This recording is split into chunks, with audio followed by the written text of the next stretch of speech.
तपाईले यो नेटवर्किङ कसरी गर्नुभयो यो जेएनजीहरूलाई एकै ठाउँमा ल्याउनलाई तपाईले नेटवर्किङ अहिले त सामाजिक सञ्जालको अहिले कुरा आइरहेछ अब बन्द पनि भइरहेछ एक किसिमले तपाईले नेटवर्किङ कसरी गर्नुभयो र कति उतार्दै हुनुहुन्छ आन्दोलनमा आन्दोलनमा हाम्रो धेरै नै आउँछन् तपाईको 3-4 हजार जना मान्छे आउँछ होला जस्तो लाग्छ हामीलाई अझै भन्दा बढी नै आउन सक्छ हैन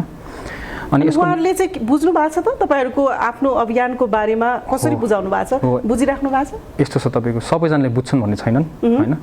तर यो अभियानमा चाहिँ तपाईको यति चाहिँ हामी सबैजना कमन अन्डरस्ट्यान्डिङमा छौं कि हामी चाहिँ हाम्रो देशलाई चाहिँ अब करप्सनबाट चाहिँ मुक्त गर्नुपर्छ नत्र चाहिँ हाम्रो भविष्य जान्छ भने यति चाहिँ सबैजनासँग हामीसँग अवेयरनेस छँदैछ हैन त्यही भएर मेरो विचारमा त्यो एउटा कमन गोल हो हाम्रो सबैजनाको हैन हामी सबै युवाहरुको त्यो कमन गोलले नै हामीलाई युनाइट गरेको हो अब एक लिडरको हिसाबले तपाईले अब यो भन्ने बित्तिकै हुने कुरा त होइन हैन भ्रष्टाचार मुक्त बेथिति विरुद्ध नेपाललाई सफा बनाउने भनेर चाहिँ कसरी गर्न सकिन्छ यो कसरी गर्न सकिन्छ भन्दाखेरि पनि तपाईको हैन नभएसम्म गरेको गर्ने हो के जबसम्म हुँदैन तबसम्म गर्ने हो हैन मैले भनिसके अब अहिले हजुरलाई पनि थाहा भइहाल्नु भयो 4 दिनसम्म सुत्दिन भने अर्को 1 वर्षसम्म नसुतेर नि काम गर्नु पर्यो नि गर्न तयार छौं हैन अब त गरेरै छोड्ने किनभने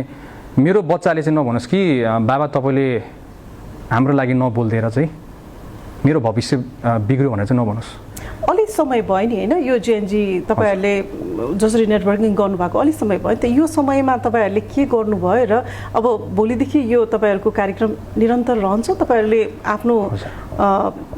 भनेको कुराहरु नभएसम्म भ्रष्टाचार विरोधी अभियानहरुलाई जसरी निर्मूल पार्छु भन्नुभएको छ यो अभियान चलिरहेछ त निरन्तर यो कि त मै मर्नु पर्यो हैन नत्र यो चलिरहन्छ हैन तपाईको किनभने हरेक दिन यसरी गरेर हरेक नेपाली हरेक दिन यसरी मर्नु भन्दा त बरु एकैचोटीमा मर्दाखेरि ठिक जस्तो लाग्छ मलाई चाहिँ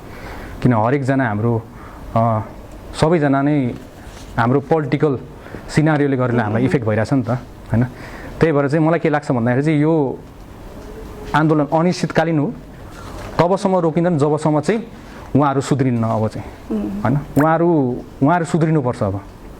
उहाँहरु सुध्रिन भने धेरै गाह्रो पर्नेवाला छ उहाँहरुलाई म यो हजुरको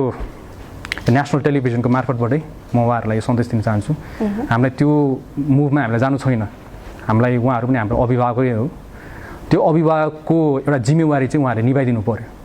ताकि हामी जस्तो मान्छेहरु चाहिँ आफ्नो देश विकास गर्नलाई हामीले ट्याक्स तिरेर हामीले जब गरेर काम गरेर चाहिँ आफ्नो देशलाई चाहिँ कन्ट्रिब्युट गर्न सकौं हाम्रो देशमै रहनु बस्नु पाऊँ हामी विदेशी नपरोस् लास्टमा गएर के बनाउन खोजेको उहाँहरुले वृद्धाश्रम नेपाललाई किन हामी सबैजना गइसक्यौं उहाँहरुको 1-2 जना छोराछोरीहरु होला बाँकी त को नै छ र अस्ट्रेलियाबाट फोन आउँदाखेरि पनि तपाईको मेरो बुवालाई हस्पिटल लिएर गइदेऊ भनेर भन्छ